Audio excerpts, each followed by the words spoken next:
Hello all. நான் அன்னைக்கு புதினா சட்னி பண்ணேன். அது துவையல்னு சொல்லலாம். இது வந்து ரொம்ப டேஸ்டியாக ஈஸியாக பண்ணலாம். அதை நான் எப்படி பண்ணுறேன் அப்படின்றத உங்ககிட்ட ஷேர் பண்ணுறேன். இது தோசைக்கு, இட்லிக்கு, தயிர் சாதத்துக்கு சூப்பராக இருக்கும். இது வந்து புதினா வந்து வீட்டில் கொஞ்சம் நல்லா இப்போ தான் முளைச்சி வருது. இந்த ஸ்ப்ரிங் வந்ததுலேருந்து இப்போ கொஞ்சம் ஸ்டார்ட் ஆக ஆரம்பிச்சிருக்கு. அப்பப்போ நான் வந்து பிரியாணிக்கோ இல்லாட்டி சாதத்துக்கு போடுறதுக்கு எடுத்துப்பேன். இன்றைக்கி கொஞ்சம் நல்லா வளர்ந்துருக்குன்னு சொல்லிட்டு சட்னி பண்ணலாம் அப்படின்னு சொல்லிட்டு எடுத்திருக்கேன். ரொம்ப சின்னதாக அங்கங்கே வச்சு விட்ருப்பேன்.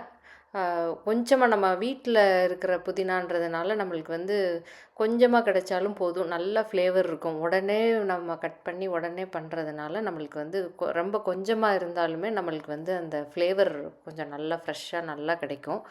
இது வந்து நம்ம என்ன தான் கடையில் வாங்கினாலும் வீட்டில் ஒரு 2 இலை நம்ம வளர்த்து நம்ம எடுக்கும்போது அதுக்கு வந்து விலையே இல்லைன்னு சொல்லலாம். அதனால் வந்து நான் வந்து அந்த தண்டை கூட நான் விடமாட்டேன். எல்லாத்தையுமே சேர்த்து யூஸ் பண்ணிடுவேன்.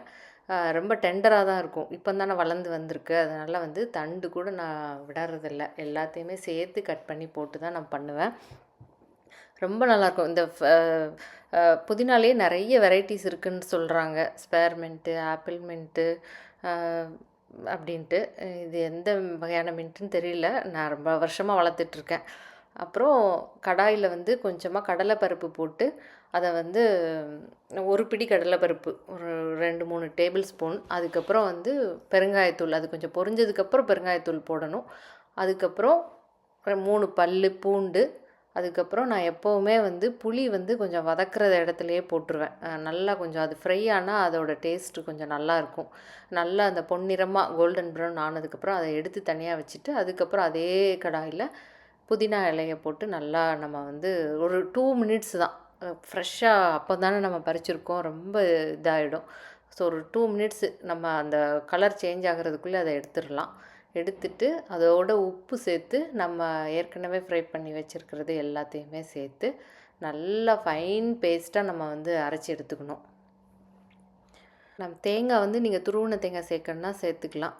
பட்டு தேங்காய் சேர்க்கவே வேண்டாம். அவ்வளோ நல்லாயிருக்கும். துவையல் மாதிரி இருக்கும், சட்னி மாதிரியும் இருக்கும். நீங்கள் இதை தண்ணி கூட ஊற்றிக்கலாம், இல்லாட்டி அப்படியே கெட்டியாகவும் சாப்பிட்லாம்.